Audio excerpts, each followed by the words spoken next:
Hola, ¿qué tal chicos y chicas? ¿Cómo están? Espero que se encuentren bien. Los saludo nuevamente para poder enviarles la presentación virtual del PPT que he preparado para esta semana. Espero que no se me haga muy extensa la presentación. La idea es un poco presentarles en líneas generales los temas que consideran los... Uy, un ratito que consideran los textos y a partir de eso les indico algunas preguntas para generar la reflexión y la discusión en la clase del día miércoles. Entonces voy a proceder a poder presentarles lo que he preparado y ya lo estamos discutiendo con mayor detenimiento el día miércoles, como les digo. Un momento. A ver.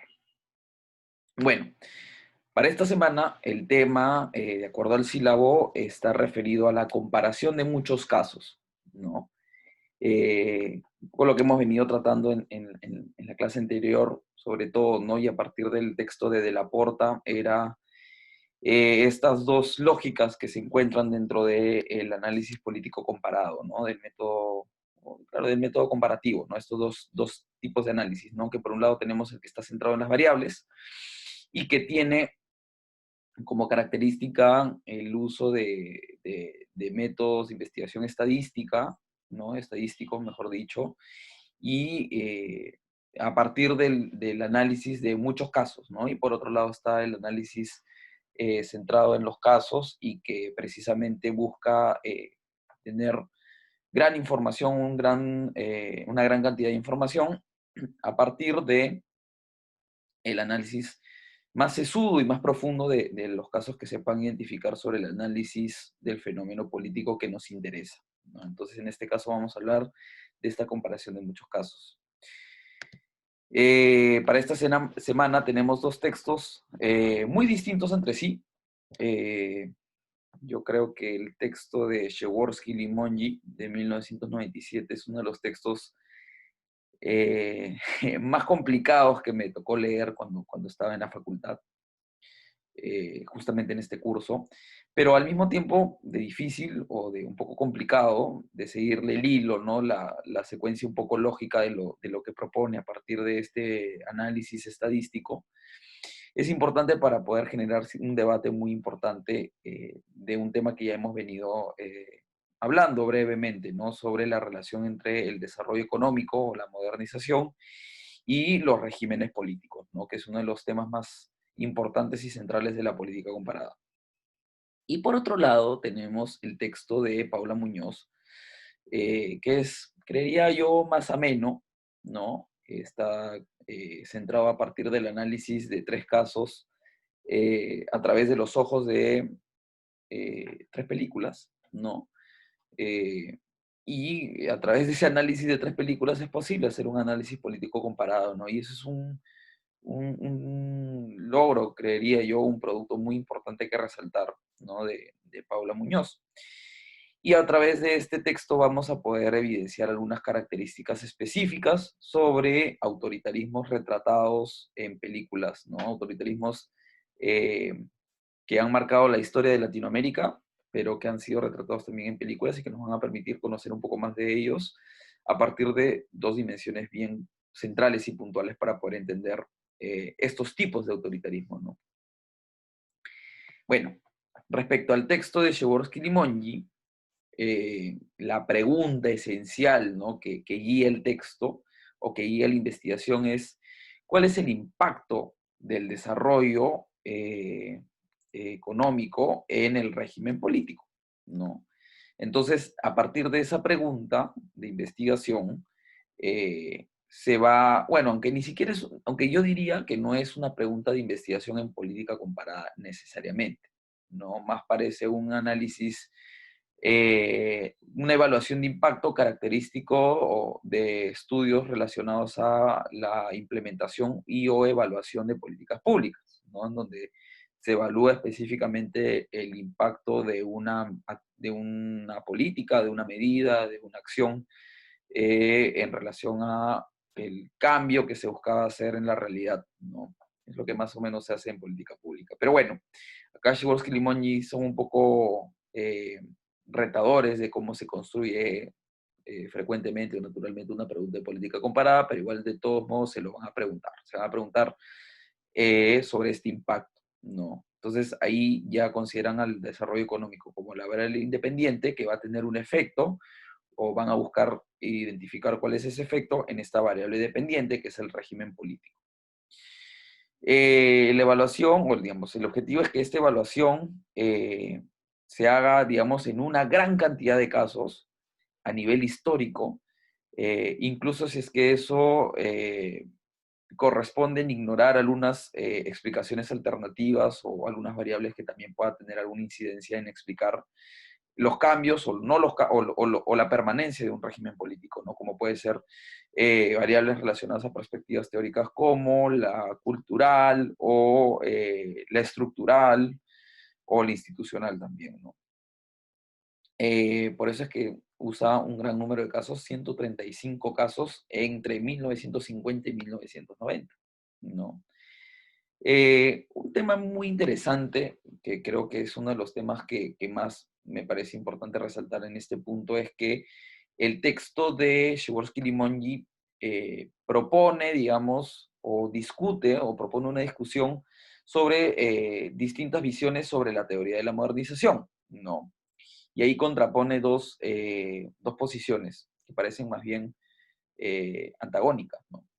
Por un lado está la visión endógena de la modernización, en la cual se entiende a la modernización en este concepto clásico, en el cual se le entiende como este motivo o factor por el cual se va a dar en un país el cambio de un régimen autoritario a un régimen democrático, ¿no? Entonces, esto que nos dice, ¿no? Que para llegar a la democracia tenemos que tener primero un proceso de modernización de la sociedad, es decir, un proceso en el cual ha habido un desarrollo económico relevante que ha permitido el engrosamiento de la clase media, un proceso profundo de industrialización o de urbanización, eh, un aumento de los niveles de educación en la población que a la larga llevan a que una sociedad se haga o tenga mayores vínculos o mayores riesgos de dejar la democracia como régimen político para ordenar su sociedad política y para ir a un autoritarismo, ¿no? Entonces, esa es más o menos la lógica endógena, ¿no?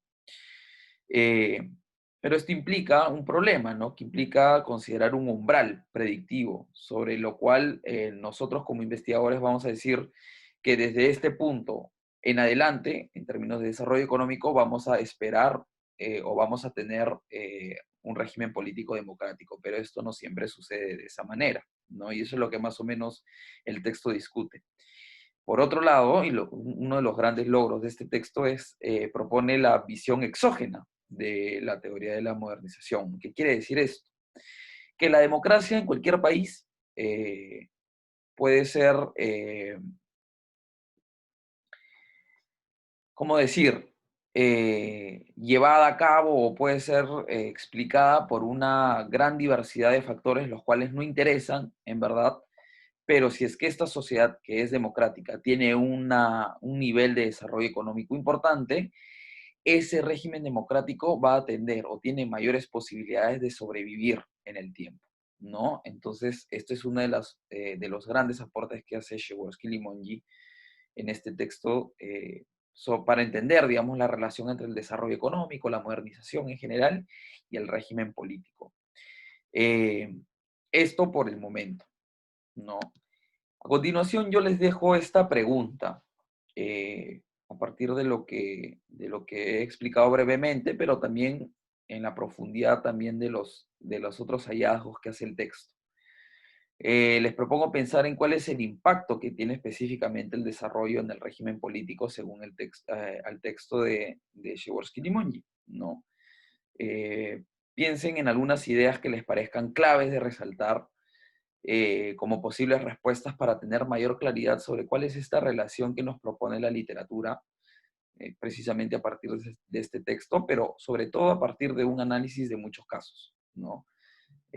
Piensen, por ejemplo, en la diversidad de los casos, piensen en la ubicación de estos casos, piensen si es que en algún punto el texto no les parece convincente, qué otras variables podríamos estar pensando para poder explicar eso que el desarrollo económico o la modernización no nos permite explicar del todo, ¿no? Eh, lo vamos a comentar en clase de una manera más profunda, probablemente.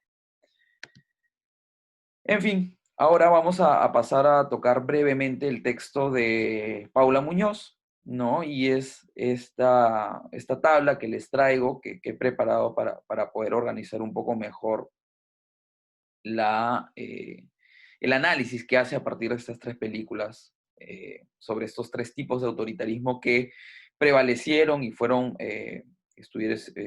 vigentes en América Latina durante el siglo XX, ¿no? En primer lugar vamos a tener al sultanismo, ¿no? Y en el sultanismo tenemos como gran representante a, digamos, al dictador, ¿no? A Trujillo en República Dominicana, ¿no? A partir de la película basada en la novela de Mario Vargas Llosa, La fiesta del chivo, ¿no? Eh, digamos, el pasaje que cuenta la película y el que narra también Paula Muñoz sobre este régimen autoritario es sumamente representativo de el nivel de institucionalización y pluralismo político en esa sociedad para poder entender el tipo de autoritarismo que se había gestado y que se había construido en ese país, ¿no? Una baja institucionalización quiere decir que no existe estabilidad o certidumbre clara sobre las decisiones políticas en general del régimen, y creo que eso está bastante representado en el pasaje un poco macabro, creería yo, que señala o que toma Paula Muñoz para poder explicar este aspecto del sultanismo en República Dominicana. Y al mismo tiempo también no existe ningún tipo de pluralismo político, ¿no? Es decir, el régimen de Trujillo en República Dominicana es sumamente caprichoso, ¿no? Depende enteramente de la figura de la autoridad, es decir, que no existe ningún tipo de institucionalidad, es decir, reglas o mecanismos claros de ejercicio del poder más que el propio capricho y deseo del dictador, y al mismo tiempo tampoco se permite la disidencia o la oposición de ningún tipo, ¿no? Ni siquiera desde sus propios colaboradores. No hay ni siquiera la posibilidad de poder mostrar una opinión contraria al dictador, sino el dictador se encargará eh, de asegurarse que no te vaya bien o de desaparecerte si fuese el caso, ¿no? Entonces tenemos ese ejemplo, pero también hay otros ejemplos en América Latina sobre este tipo de régimen autoritario, ¿no? Y ahí a mí me parece muy resaltante el caso de Duvalier en Haití, ¿no? Haití, que es este país, ex colonia francesa, con una profunda vigencia de la cultura o no sé si es cultura o religión, y acá peco un poco de no saber, pero digamos, de la idiosincrasia, de la cosmovisión, si quieren también vudú, ¿no? A partir de la importante presencia de población afrodescendiente que llegó a Haití como esclava durante la colonia, durante épocas de la colonia, ¿no? Y ese era uno de los aspectos que Duvalier aprovechó para poder desplegar su poder autoritario, ¿no? En una lógica similar a Trujillo o incluso a Somoza o a Batista en Cuba, ¿no? Y a mí me parece como si es que el caso que señala Paula Muñoz sobre Trujillo es representativo sobre ese régimen autoritario, yo les traigo otra historia, ¿no? De este dictador en Haití, ¿no? Que tenía la costumbre de vestirse de un personaje característico de la cultura vudú, ¿no? Que es como un ser diabólico o demoníaco que está vestido con un atuendo elegante, ¿no? Como, digamos, un terno, un smoking, y lo que hacía este dictador era ponerse una máscara de una calavera, ¿no? Para poder representar a este ser eh, demoníaco de la cultura vudú. ¿Y qué es lo que hacía él? Llegaba a distintos pueblos, distintas zonas del país de Haití y daba mítines vestido de esa forma, ¿no? A su vez, también no solamente él, sino también tenía un un cuerpo policial secreto, digamos, una suerte de grupo Colina, si quieren, que también estaban vestidos de una manera uniformada y que también estaban representados o que se ponían una máscara, ¿no? Representando este ser demoníaco. Básicamente lo que hacían era aterrorizar a la población e indicar que si no obedecían las leyes las decisiones del régimen, iban a morir, ¿no? Iban a morir en manos de estos seres sumamente potentes en la cultura vudú, ¿no? Entonces eso nos da cuenta un poco de cómo eran estos regímenes, ¿no? Con bajos niveles de institucionalización, de certidumbre de cualquier tipo de mecanismo o de método o de procedimiento, y con nula posibilidad de poder mostrar una opinión o una posición diferente a la oficial, ¿no?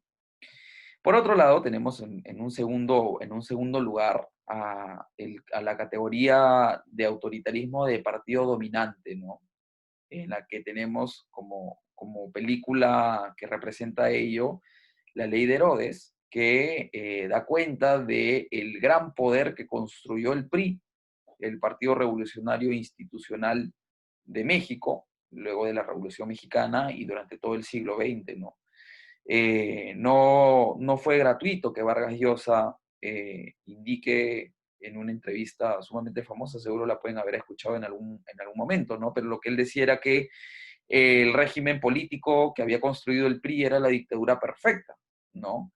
En ningún momento se dejaron de llevar elecciones durante los 70 años que gobernó el PRI en México, pero siempre ganó el PRI. Entonces era como una democracia ficticia, ¿no? Y eso es lo que más o menos sostenía Vargas Llosa para poder indicar que el PRI había construido una dictadura perfecta, ¿no? Tenía un alto grado de institucionalización. El partido, el PRI, hasta el día de hoy creería que ha permeado por completo la forma de organización del país, aunque poco a poco se ha ido debilitando, ¿no? Ha ido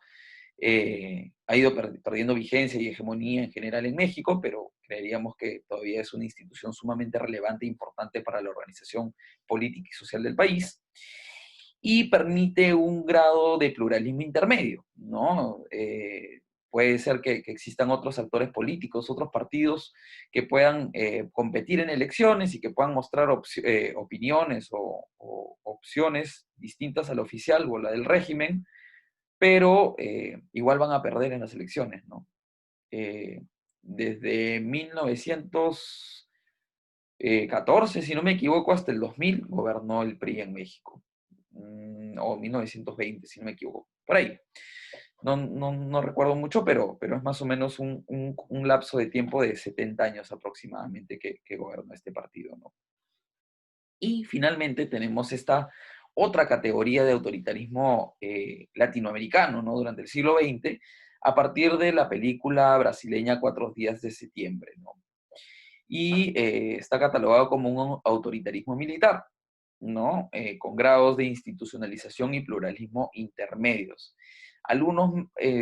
Creo que algunos de estos regímenes tenían grados de pluralismo más bajos que intermedios.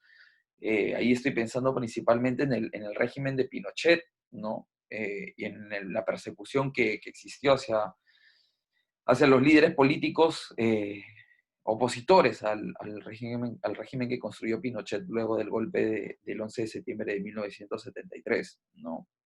Pero básicamente lo que da cuenta este ejemplo, ¿no? Es que existe un grado de institucionalización intermedio, es decir, bastante mediado, permeado por ciertos procedimientos y reglas, en general instituciones eh, militares, ¿no? Castrenses, pero que no estaría del todo determinado, no estaría, o mejor dicho, a nivel comparado, si lo comparamos con el grado de institucionalización de los procedimientos del PRI, probablemente el PRI sería más institucionalizado que un propio régimen militar. Miren la gran capacidad que tuvo el PRI para poder construir esa hegemonía en México, ¿no? Y en el lado o en el término del pluralismo, podríamos considerar que Algunos podrían haber sido menos plurales que otros, pero en general guardan grados intermedios de pluralismo, ¿no? Entonces, bajo esta mirada de estas dos variables, ¿no? Que nos permiten caracterizar y construir categorías, que serían estas categorías, tres categorías del autoritarismo, que son estas dos variables, ¿no? Que nos permiten construir esto, que es la institucionalización y el pluralismo, ¿no? Entonces, en el punto más bajo, con menos grados de institucionalización y de pluralismo, tenemos al sultanismo, y ahí como ejemplo está el régimen de Rafael Leónidas Trujillo en República Dominicana. En un grado intermedio de pluralismo e institucionalización tendríamos un autoritarismo militar, y tendríamos como el ejemplo de, igual podríamos seguir considerando el pluralismo intermedio, pero con una institucionalización resaltante, al PRI de México, ¿no? Esto como ejemplo de cómo podemos construir categorías. No estoy seguro, no estaría del todo seguro de decir que de texto de Paula Muñoz usa una gran cantidad de casos, pero lo que sí es posible decir es que a partir de esta construcción ideal de estas tres categorías, es posible enmarcar uno que otro régimen político en América Latina, ¿no? Otro régimen político autoritario en América Latina durante el siglo XX principalmente, ¿no? Eh, Estos son los ejemplos que yo les traía, ¿no? Podríamos haber considerado como sultanismo también a Duvalier, a Somoza, a Batista, no solamente el ejemplo representativo de Trujillo en República Dominicana. Y si bien es cierto, la película de 4 días de septiembre está relacionada a la Junta Militar de Brasil que gobernó entre el 64 y el 85, también podríamos haber considerado este molde para poder caracterizar otros regímenes políticos en América Latina, ¿no? Como los de Odría, Banzer o Pérez Jiménez en Perú, Bolivia y Venezuela específicamente. Bueno, el de Pinochet ya lo había comentado anteriormente. En esa línea, considerando el texto de Przeworski-Limonyi, pero también el de Paula Muñoz, yo les traigo dos preguntas para motivar nuevamente la reflexión, ¿no? Les pido que puedan pensar en alguna respuesta que puedan traer para la clase, ¿no? Sobre el impacto que puede tener la crisis económica, pensando que es un retroceso del desarrollo económico o que va a suponer un retraso o una paralización de los procesos de modernización que algunas sociedades han pensado o han iniciado hace algunos años, ¿no? Y qué efectos va a tener esta crisis económica causada por la emergencia, por la pandemia, en los regímenes políticos, principalmente de América Latina, pero pensemos en algunos casos incluso alrededor del mundo, ¿no? Si es que tienen algún ejemplo de cómo es que ya se ha empezado a resquebrajar, por así decirlo, algún régimen político, a ver o a experimentarse un cambio durante los últimos meses, les pido que lo puedan comentar en clase. Y también pensemos en qué tipo de factores podríamos pensar para poder determinar estos tipos de regímenes que puedan desarrollarse a partir de esta crisis económica que venimos viviendo durante el año 2020, ¿no? Pensemos en factores como factores relacionados a la competencia política o incluso a las instituciones, ¿no? Como el de la institucionalización o el pluralismo que señalaba Paula Muñoz en su texto, ¿no? Eso principalmente.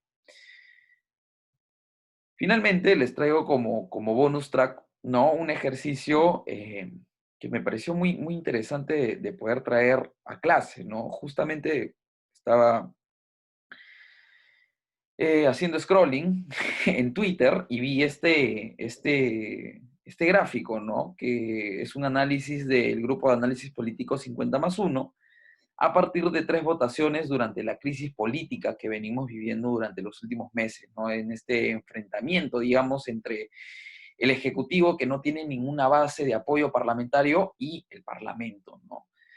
Y yo les pregunto, ¿qué les parece y a qué estaría respondiendo específicamente este concepto o esta categoría construida, ¿no? En este gráfico, ¿no? Sobre el vizcarrismo, ¿no? Y ahí propone cuatro tipos de voto en el Congreso, ¿no?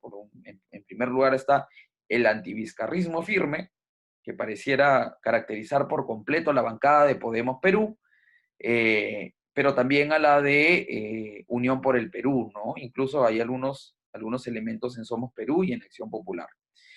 Tendríamos en otro campo, tendríamos un antivizcarrismo moderado, ¿no? Y ahí estaría principalmente concentrada la representación de Alianza para el Progreso, la del FREPAP y en alguna medida el Frente Amplio y Acción Popular. Luego tendríamos el vizcarrismo moderado, ¿no? Y ahí tendríamos como representantes importantes a Acción Popular otra vez, pero también a Fuerza Popular y algunos elementos del Partido Morado, incluso un voto o un congresista del FREPAP, ¿no? Incluso también uno del Frente Amplio.